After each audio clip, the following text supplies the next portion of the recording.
this got me to when I talk about the some of the replies and some of just the comments made about like our specific wish lists.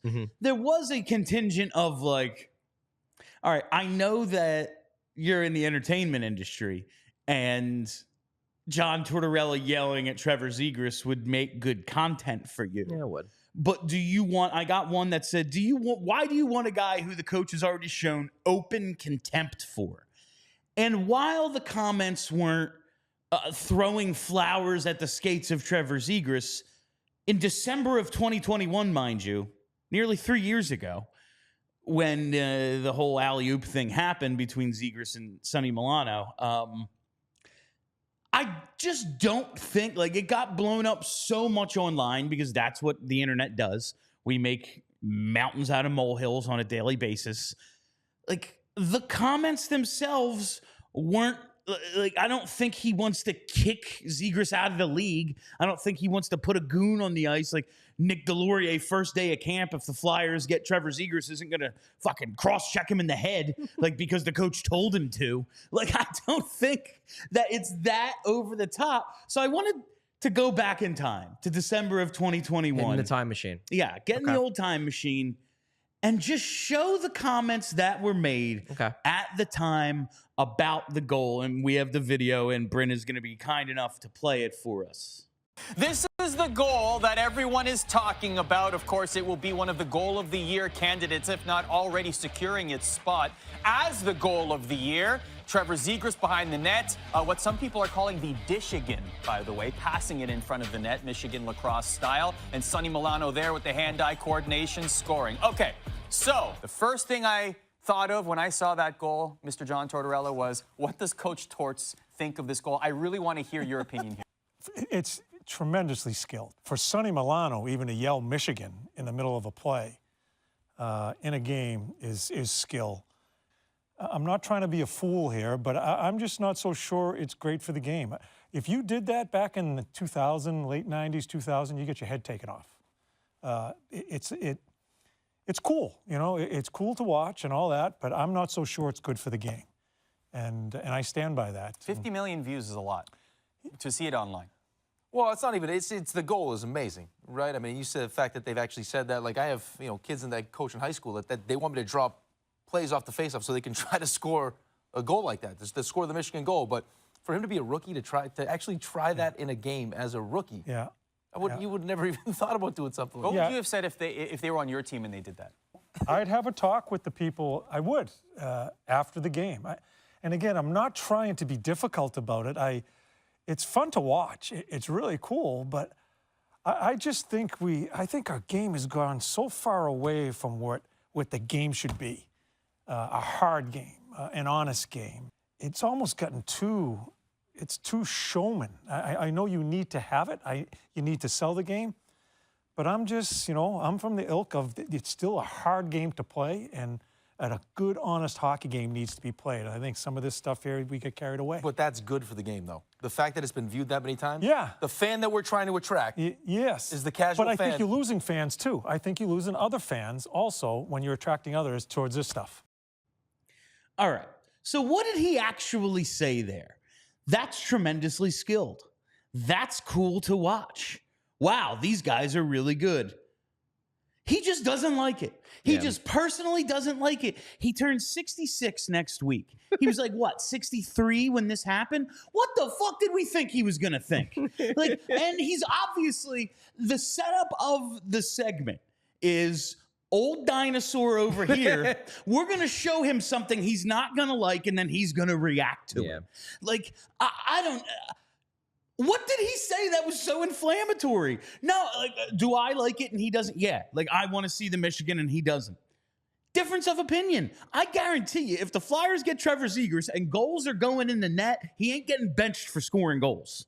I think number one, I do agree that it was blown out of proportion, just because at the time, if you remember, there was just universal excitement about this cool play. It was the play of the decade. And Torts was the only person who was taking a shit on it, even if it was less an enormous dump and more just like a little bit. I can't believe that ESPN would have someone playing the goddamn counter argument. I am shocked that on ESPN, the bastion of honest conversation and sports analysis, that they would have somebody going, actually, this thing everyone likes sucks. But really what it boils down to at its core, and you hinted at it, is John Tortorella, as many older people tend to think, wants the game to be played the way it was when he was younger. Yeah. Because we all, like, there's this idea where it's like, the best time in U.S. history and world history was always when you were a teenager. Doesn't matter what was bad during that period. It's because it didn't matter to you what was bad.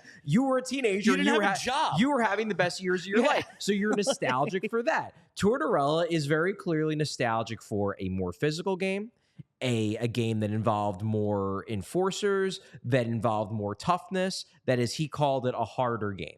He's nostalgic for that. And does it play into his coaching to a degree? Sure. Like, he's not going to praise, if he would have Trevor Zegras on his team, he would not praise Trevor Zegras for that play. He might have a conversation with him, as he said in the clip, about, hey, maybe you don't want to do that because you don't, it's showing up the other team. And Trevor Zegras might be like, yeah, I don't care. And what is John Tortorella going to do? I guess he could theoretically play the Morgan Frost game where he scratches them a bunch. But in the grand scheme of things, I think this is a little bit more of just Torts being wistful for the good old days rather than necessarily he would hate Trevor Zegras with a passion if he coached him. Here is and he said he'd have a conversation with him after the game. He didn't say I'd bench him. I'd find here's the conversation if I'm Tortorella I would have with Trevor Zegras. Hey, man, scoring goals is good. The other team's Garnett Hathaway might not like that. Yeah. Keep your head on a swivel. If nothing else, this is still hockey. Yeah. Shit happens. Do you think Matt Tkachuk is going to want that done to him? Don't turn your back on Nick Cousins or Tom Wilson if you do that shit. Yeah. And that's hockey. It's fair. That is a conversation that probably needs to be had with a lot of, not that it's bad, but someone else might not like it. Yeah. And I don't think it's the worst thing. So after this all happened, after the initial uproar, yes. The goal happens, everyone loves it. Like I said, 50 million views. John Tortorella comes on and goes, yeah, man, someone should punch him in the face. And not even someone should punch him in the face. That would have happened 20 years ago. That is how it would have been, which is 100% true. People got punched in the face a lot back then. He then goes on to clarify his segments a day later or something, and this is what he said later on.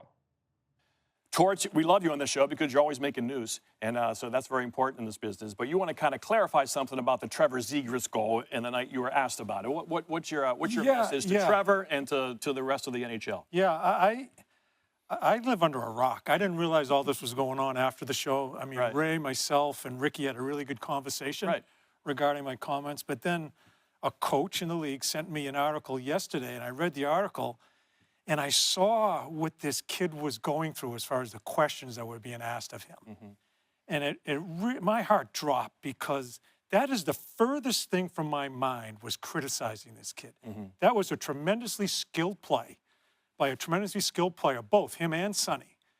My thoughts were, is it a hockey play? And we can debate that all the way through here. Agree, disagree. I'm not saying which right is wrong, but what bothers me is the media. Yeah, the media. I do think they have taken it to another level where they put this kid in a tough spot. And this is what I feel terrible about, is that my comments have been taken out of context and almost is trying to pit me and Trevor against one another. That is the furthest thing I want it to happen. I do not want to interrupt anybody's play, any team's play, through comments. If media has disdain for me, so be it. What you feel about me is really none of my business, but it is my business when you turn my words to a kid, a 20-year-old kid, and put him in that type of spot. And I feel terrible about that, and I've reached out to both him and his coach. I've had conversations, and I don't feel great about that. And I hope he does it again, quite honestly. All right. You don't have to agree with it. Right. And I stick with my thoughts Right, as far that's as what good. I think it is. But Well, I wish him nothing but the best. There's no doubt a lot of the media is whiny and negative. They do have disdain for you. That's probably true. It doesn't bother you, Torts? But I thought it always got you in the media. But I don't think they took it like you were bashing the kid at all. You were talking about the play. I don't think it's, and I think he's fine. I don't think he was bothered by any of it. He's that kind of kid. One thing I'll tell that kid, he texted me at 2 o'clock last night. Don't text me at 2 o'clock in the morning. Right. It's California time. So him and I were kind of, and Very cool. He seems, and you've talked to, he seems like a terrific kid, tremendously skilled. Yeah. I do. I hope he does it again. Good. All right. And I wish him nothing but the best. He's got great kids, great parents. His dad still plays beer league hockey in New York. Like, this is a hockey. You can play that family. till you're 80, man. Exactly. I hope he does it again. It's like that right there, watching it a second time, I watched it earlier, like the I hope he does it again part very much reminds me of when Morgan Frost went into his office and finally was just like had it out with him. Yeah. He would love that. If he went up to Trevor Zegras and be like, maybe don't do that. And the next shift he went and did it, he'd be like, you got me. Well, I don't know. I don't know if he would. If he would scored. No. I don't think he would necessarily dig that. If John Tortorella went up to Trevor Zegras and said, never do that again, and then Trevor Zegras either didn't respond or said, okay, and then the next game he did it again, I think Torts would be pissed. I think Torts would love it if Torts went to Trevor Zegras and said, don't do that again, and Trevor Zegras said to his face, fuck you, old man, I'll do what I want as long as I score goals. Then Torts would yell at him, then sleep on it, and wake up the next morning and be like, I love that shit. I will say, like, there's a number of things we've said about John Tortorella over the last 2 years, Charlie. The being in the media and saying, well, this is actually the media's fault. You said it looking into a camera. You're the one You who are said the media. You're the media. Like, the whole thing was, okay, I'm going to blame the media here. But, like, he reached out to, like, I take nothing away from that 4.5 minutes of video being, oh, yeah, these two couldn't work together. Like, there's not a thing that was said there that tells me that Trevor Zegras could not play for John Tortorella. I would be far more concerned about Torts' ability to deal with Trevor Zegras' defensive issues than about doing the Michigan. Like, that, to me, would be my bigger concern is, can Trevor Zegras round out his game enough to pacify a coach like Tortorella, who is going to be very hard on him the same way he's very hard on guys like Morgan Frost. I'm not worried at all about, like, them getting into fights over whether you can do the Michigan or not. That's not a concern. There's a new school of player that is, I mean, we have this debate in baseball still. We have it over goddamn bat flips. Like, there is a new school of player, a new way the game is played, and there is still very much an old guard. We just started the show being like, oh, some fresh blood's coming in. Yeah, kinda. Like, it's still very much run by the 200 hockey men, and a couple of them have passed away, so they've been replaced. But John Tortorella is one of the 200. Yeah, the new hockey men that come up, a lot of them, and I think this is one of the reasons why a lot of us are very excited about Eric Tulsky, is that he comes up with truly different ideas. Yeah. Whereas a lot of the, I don't care if you're 35 years old, if you just believe in all the same things as a 65-year-old guy who just retired. And a lot of these guys came up with the same things drilled into them. The reason why I'm excited about someone like Tulsky getting a role, getting a true GM's role, is that while I'm sure he is open to some of the ideas, he's a collaborative guy, he's willing to listen to his scouts and whatnot, he doesn't necessarily have the, like, our defense needs to all be 6'4" and big and hit. Like, those are the kinds of things that, like, if you hook an old school hockey man up to a lie detector and say, if you could build your ideal team, what would it look like? It'd be like a bunch of big dudes who hit and play good defense, and your best forwards are all 6'4" big dudes who can hit, who just all happen to be super skilled. It's just a team of Rick Tocchet's. Yes, like that's exactly what it is. Like 23 Rick Tocchet's, and the small guys all also hit like Mike Richards. Exactly. Like, that's what it would be, and like, that's fine. Like, that's just what he thinks about hockey, and we all know that. Yeah, but I don't think it's stopping. Like, the Flyers don't go get Jamie Drysdale if everyone has to be Zdeno Chara. Like, that's just not. Yes, there is this ideal of what it should be, but Of course he thinks that. He's 100. Like, he's 66, and he's in better shape than I am. But like, I'm just saying, like, I just, in none of that did I think, oh, yeah, well, he doesn't like that guy, so it can't work. Like, I don't believe that a little bit. Well, I brought this up yesterday when I think it was the Super Chat, somebody asked about Mitchkov and about the idea of, I don't want Torts there for Mitchkov. And I think that's a fair concern. I am also a little concerned that they could clash and that Torts might try to change Mitchkov in ways I don't want him to be changed. However, I pointed out that John Tortorella coached Artemi Panarin for quite a few years and never really seemed to have a problem with him. And he is another high-skilled, offensively oriented winger. The thing is that he just was able to score enough that Tortorella dealt with the stuff that he didn't like. Because it's like, hey, if you're scoring 90 points a year, like, I guess, yeah, go ahead and cheat a little bit. It's the same view with Konechny, and Konechny is nowhere near as good as Panarin, and hopefully is nowhere near as good as Mitchkov is going to be.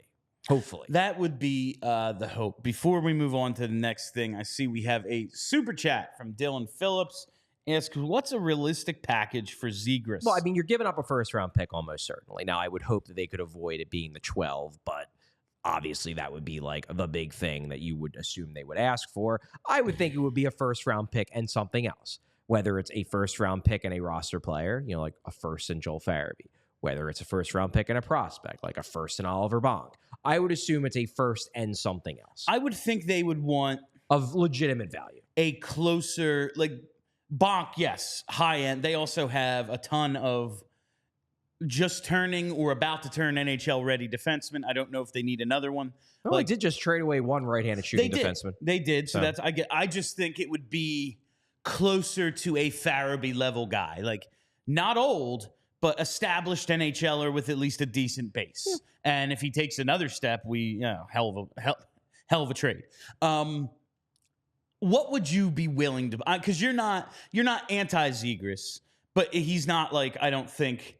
Oh yes, we need this dude. We absolutely need this dude. Would you be willing to trade Joel Farabee? Probably, yeah. I would not be willing to trade Joel Farabee and 12. And 12, okay. Would you be willing to trade Cam York? That's a good one. That's a tough one. I mean, maybe, depending on the package and depending on what you're getting back, if it's a part of a bigger deal. Yeah. Or maybe you're getting back something in addition to Zegras. I'm not as high on Cam York as I think a lot of fans are. I like him. I think he's good. I am not sure he is going to be a top pair defenseman on a good team. I think he is a rock solid top 4 defenseman. I am not yet convinced he is a 2. I really don't think he's a 1, and I'm not yet convinced he's a 2. So there is an element where it's like maybe you're selling a little high. That's the same way I think about Oliver Bonk, is that, you know, I think they're going to keep him because I think they love him. But I think there is merit to the discussion of maybe this guy's offense isn't going to translate the way it might look like if you just look at his stats. If there's a team out there that thinks he can be a 50-point-a-year top pair defenseman, whereas I view him still more as like a 30 to 35-point-a-year second pair defenseman. If you can find a team that thinks he's first pair, high-end offensive guy, maybe you sell high on him. So there's not a lot I would like completely take off the table for a Zegras, for a Rossi. It just would come down to negotiating the best possible deal. I feel like I wouldn't trade Forrester. I obviously wouldn't trade Mitchkov. Yeah. Pretty much everybody else is hey, everybody else is open for me. I guess I could be convinced of Forster, but I just feel like he's a guy I really want to see where it goes. I just really want to see where that goes. I don't think that Forster's value, like I look at Forster as a guy where I think the Flyers rightfully will look at him as having more value than teams around the league will see him as having. Because teams around the league will look at him and they're like, yeah, he scored 30-ish points in his rookie year. We scouted him way back in his draft year. He's not that good of a skater. Like, yeah, he's a decent young player, but nothing special. Whereas I think the Flyers and a lot of us look at him as somebody who could be something special. So I don't think you're necessarily going to be able to sell high on Forrester, at least not yet, the way that you might be able to sell high on a Bonk or a York or somebody who I think around the league, they just seem to have a little bit more momentum. I would agree with that. It's just I I don't think they're going to get Trevor Zegras. There's just been so much talk about Well, it's because it. he's out there and Yes. he, in theory, fills the biggest need. That's why when we did our thing, because there's some people, and I see them in our comment section, that fucking hate Trevor Zegras. And every time you bring his name up, they lose their minds because they think he's too small. They think he's not good enough defensively. They think he won't do anything in the playoffs because, again, they think he's too small, which I think is bullshit. But like Jonathan Marshall said. I understand why people think that. I just think that entire line of thinking that, like, well, if you're small, you can't score in the playoffs, I think it's bullshit. But like, Patty Kane, if you man, he believe never it, did then shit. I guess I can't change your mind. If you just think that only big players that play physical can be good in the playoffs, sure, continue to be wrong. That's your business. But my point is that when we did our thing last week, I was like, anybody with 1C potential. Like, it doesn't have to be Zegras. I just think they need a guy with 1C potential, whether it's Zegras or Rossi or whoever. I don't care. They just should be trying to get that guy. We all silly like the mayor.